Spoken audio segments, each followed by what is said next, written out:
या आंदोलनाच्या बातम्या आपण बघतच राहणार आहोत। दरम्यान यानंतर आपल्याला बातम्या बघायच्या आहेत युद्धाच्या। आपल्याला माहिती असेल मागील काही दिवसांपासून इराण आणि अमेरिकेदरम्यान युद्ध सुरू आहे। सध्या आखातामध्ये नेमकं काय घडतंय पाहूयात त्या संदर्भातल्या बातम्या।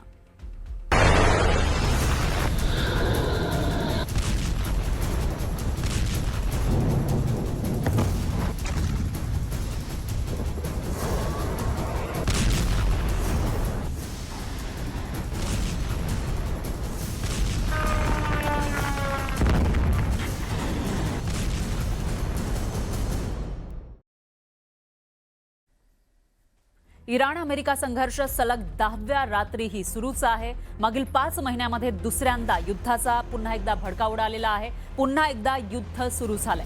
शांतता करार रद्द झाल्याच्या ट्रम्प यांच्या घोषणेनंतर गेल्या 9 दिवसांपासून आखाती देशांमध्ये तणाव वाढलेला आहे आणि प्रत्येक रात्री हल्ले वाढतच असल्याचं दिसून येतंय। अमेरिकेनं इराणच्या लष्करी तळांसह तेल शुद्धीकरण प्रकल्प, एअरबेस, मोठमोठ्या महत्त्वाच्या इमारतींना लक्ष्य केलंय। सलग 10व्या दिवशी अमेरिकेकडून एअर स्ट्राईक करण्यात आलाय। इराणवर हल्ल्यासाठी अमेरिकेकडून लांब पल्ल्याच्या क्षेपणास्त्रांचा वापर केला जातोय।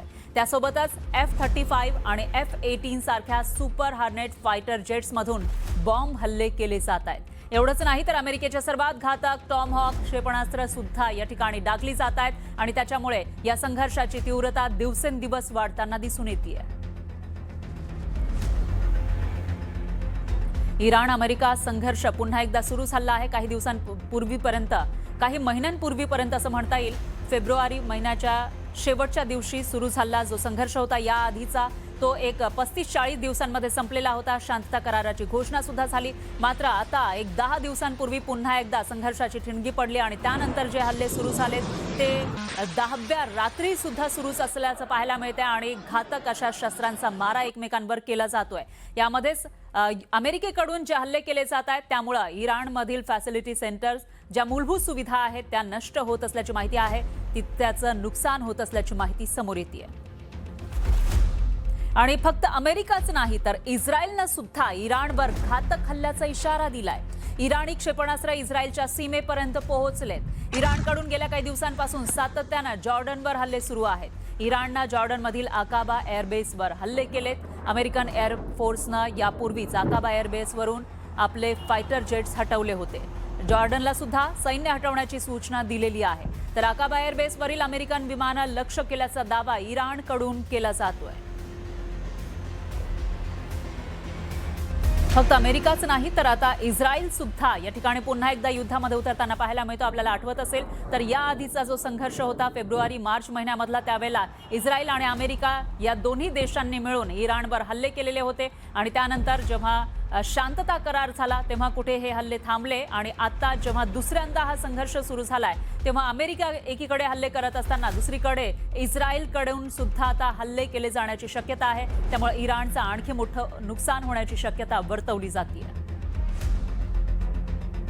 दरम्यान अमेरिकेनं इराणच्या सीमावर्ती भागामध्ये जोरदार हल्ले केलेले आहेत। दक्षिणातील बंदर अब्बास, जास आणि सिरिकवर बॉम्ब हल्ले केले तर इराणच्या पश्चिमेतील कुझेकिस्तानमध्ये अहवाज, मशहर, बंदर इमाम आणि आबादानवर सुद्धा एअर स्ट्राईक करण्यात आले। इराणच्या वायव्य भागातील तब्रीज प्रांतावर अमेरिकन फायटर जेट्समधून जोरदार बॉम्ब हल्ले सुरू आहेत आणि हे हल्ले केल्यानंतर नेमकं कशा पद्धतीनं तिथं ब्लास्ट होत आहेत त्याचा अंदाज आपल्याला या सॅटेलाइटद्वारे टिपलेल्या दृश्यांच्या माध्यमातून येऊ शकेल। इराणमध्ये हे हल्ले सुरू आहेत।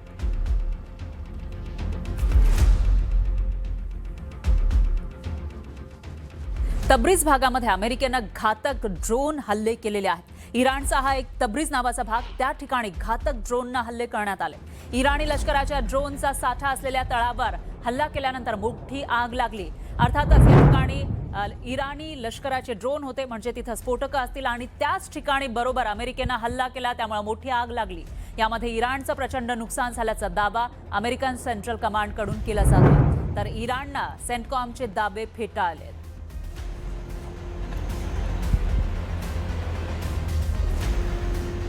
आणि इराणच्या एअर डिफेन्स सिस्टीमनं दक्षिण प्रांतामध्ये अमेरिकन ड्रोन्स पाडल्याचा दावा IRGCनं केलाय।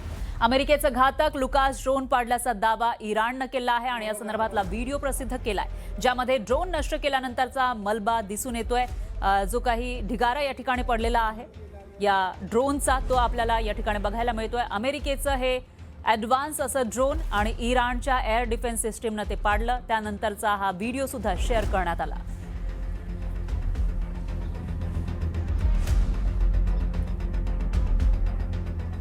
यानंतर बातमी आहे भारतातली। पाऊस अनेक ठिकाणी पडतोय। उत्तर भारतामध्ये मुसळधार पावसाने हाल बेहाल झालेले आहेत। सतत कोसळणाऱ्या पावसामुळे अनेक भागामध्ये दरड कोसळतीये। हिमाचल प्रदेशात अनेक ठिकाणी मुसळधार पावसामुळे दरडी कोसळत आहेत। हिमाचलमध्ये अनेक जिल्ह्यांसाठी पावसाचा रेड आणि ऑरेंज अलर्ट जारी केला आहे, म्हणजे या ठिकाणी मुसळधार ते अतिमुसळधार पाऊस पडतोय।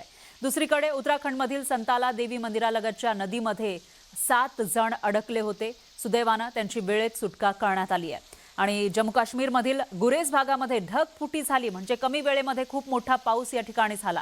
यामुळे आलेल्या पुरात रस्ते, घरं आणि वाहनांचं नुकसान झालंय।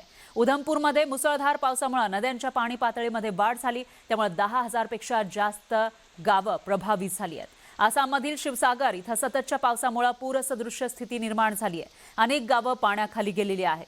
त्यांचा एकमेकांशी असलेला संपर्क तुटलेला आहे। त्याची ही दृश्य आपण न्यूज 18 मराठीच्या माध्यमातून बघू शकतोय।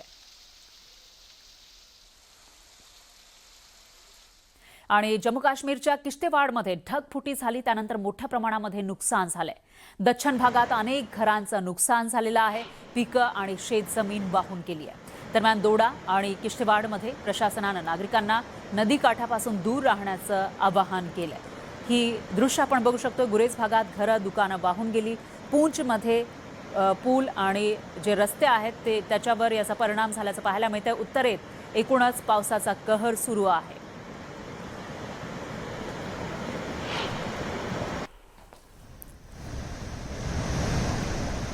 याशिवाय जम्मू काश्मीरमधील राजौरी भागामध्ये सुद्धा मुसळधार पावसामुळे संकट ओढावलेलं आहे। अवघ्या काही तासांच्या पावसामुळे राजौरीत पूरसदृश्य स्थिती ओढावली आहे। या पुरामुळे रस्ते आणि घरं वाहून गेली। नद्या आणि ओढे दुथडी भरून वाहत आहेत। दरम्यान प्रशासन नागरिकांना सुरक्षित ठिकाणी जाण्याचं सतत आवाहन करत आहे। तर विविध भागात अडकलेल्या लोकांना बाहेर काढण्यासाठी प्रशासनाकडून बचाव कार्य सुरू आहे। उत्तरेमध्ये पावसाचा कहर आणि त्यातही जम्मू काश्मीरमधली ही स्थिती आपण बघतोय। किश्तवाडमध्ये अशा पद्धतीनं पाऊस पडल्यानंतर अनेक घरांमध्ये पाणी शिरलेलं आहे आणि मोठ्या प्रमाणामध्ये पाण्याचा जो प्रवाह आहे, जो लोंढा आहे, तो रहिवासी भागातून वाहताना दिसून येतोय। चिनाबमध्ये सुद्धा पुरात काही जण अडकलेले होते, तिथंही मोठ्या प्रमाणात पाण्याचा प्रवाह वाढलेला आहे। आणि जम्मू काश्मीरमधील गुरेज भागामध्ये ढगफुटी झाली आहे। रस्त्यावरून वेगानं वाहणारा पाण्याचा लोंढा इथं दिसून येतोय। पाणी आणि गाळाच्या प्रवाहानं अनेक घरं आणि दुकानं वाहून गेलेली आहेत, त्यांना नुकसान पोहोचताना दिसतंय। परिस्थिती इतकी गंभीर झाली की अनेक वाहनं आणि घरं ढिगाऱ्याखाली काढली गेली। ढगफुटीमुळे सर्वत्र विध्वंस झाल्याचं या ठिकाणी पाहायला मिळतंय। त्याचीच ही दृश्य आपण बघू शकतोय। इथं ढगफुटी झाली, म्हणजेच मोठ्या प्रमाणामध्ये पाऊस झाला आणि त्याच्यानंतर हा जो पाणी तिथं जमलेलं होतं, साचलेलं होतं, ते पाणी येताना त्याच्यासोबत गाळ, माती, दगड हे सुद्धा वाहून येत होते। आणि अशामध्येच जी घरं होती खोल भागामध्ये असलेली, सखल भागामध्ये असलेली, ती मात्र या मलब्याखाली, ढिगाऱ्याखाली गाडली गेल्याचं दिसतंय। रियासी भागामध्ये सुद्धा अशाच पद्धतीनं मुसळधार पाऊस कोसळतोय। जम्मू काश्मीरचा हा रियासी भाग, या ठिकाणी ओढ्यावर पूल नाहीये, त्यामुळे विद्यार्थी जीव मुठीत ठेवून ओढा ओलांडतायत। आपला जीव धोक्यात घालून या विद्यार्थ्यांनी शाळेत ते जात होते त्यावेळेचा हा व्हिडिओ आहे। अनेक विद्यार्थिनींना पाण्याचा जोरदार प्रवाह आणि वेग यांचा सामना करताना कसरत करावी लागली।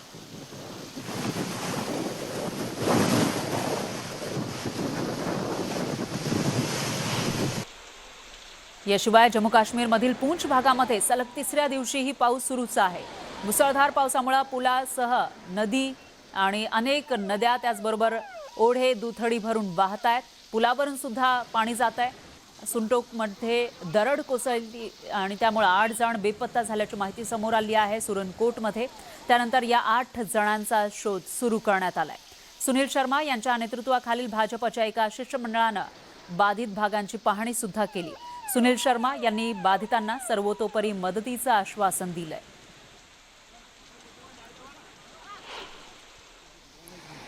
जम्मू काश्मीरमधील दोडा इथं सुद्धा मुसळधार पाऊस झाला, त्यामुळे डोंगराचा मोठा भाग खचला आणि राष्ट्रीय महामार्गावर कोसळला। रस्त्यावर प्रचंड मोठे खडक पडले, त्यामुळे त्याखाली चिरडून दोघांचा मृत्यू झाला, तर अनेक जण जखमी झाले।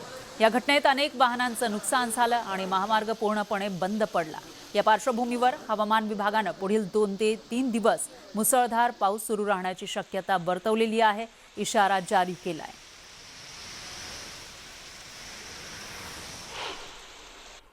तर दुसरीकडे जम्मूच्या अखनूर परिसरामधील चिनाब नदीलाही पूर आलेला आहे। या पुरात काही युवकांनी जीव धोक्यात घालून पुराच्या पाण्यामध्ये वाहून आलेले लाकडाचे ओंडके गोळा केल्याचा व्हिडिओ सोशल मीडियावर व्हायरल होतोय।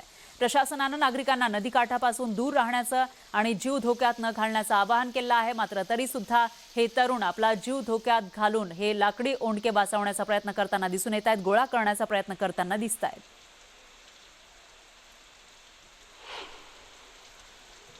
तर इकडे हिमाचल प्रदेशातील शिमल्यामध्ये मुसळधार पावसामुळे भूस्खलन झालं आणि त्यानंतरची ही दृश्य आपण बघू शकतो। एक डोंगर, त्याच्यावर झाडी होती, मात्र ज्या वेळेला भूस्खलन झालं त्यावेळेला झाडांसकट सर्व माती खाली आल्याचं दिसतंय। या भूस्खलनाचा व्हिडिओ व्हायरल झालाय।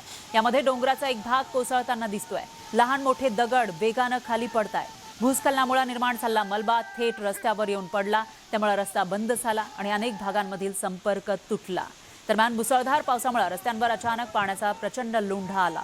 या पुरामुळे गटारांमधील पाण्याची पातळी वाढली आहे। पाण्याचे जोरदार प्रवाह रस्त्यांवरून वाहू लागले, ज्यामुळे अनेक रस्ते आणि पुलांचं नुकसान झालंय।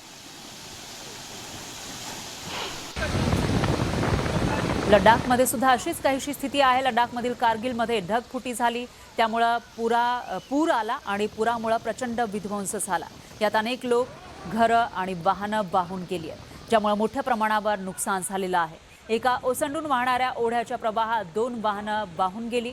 पाण्याच्या प्रचंड वेगामुळे ती खेळण्यासारखी दूरवर वाहून गेली। अगदी हलकं एखादं खेळणं जसं पाण्यामध्ये वाहून जातं तसं ही वाहनं वाहून गेलेली आहे। भली मोठी ही वाहनं होती, मात्र पाण्याचा प्रवाह इतका जास्त होता की त्यामध्ये ही वाहनं अलगद वाहून जाताना दिसून येत आहेत। कोणालाही काहीच करता आलं नाही। लोकांच्या डोळ्यासमोरच आणखी एक कार पाण्यात अडकली आणि काही क्षणातच ती सुद्धा वाहून गेली।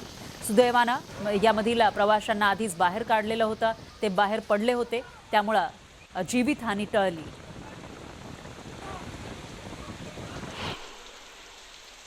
उत्तराखंडमध्ये सुद्धा तशीच काहीशी स्थिती आहे। उत्तराखंडची राजधानी डेहराडूनमध्ये मुसळधार पाऊस झाला, त्यामुळे एका नदीला पूर आला। पाण्याच्या प्रवाहात एक स्कूटर स्वार अडकला होता। लोकांनी स्वतःचा जीव धोक्यात घालून त्याची सुटका केली।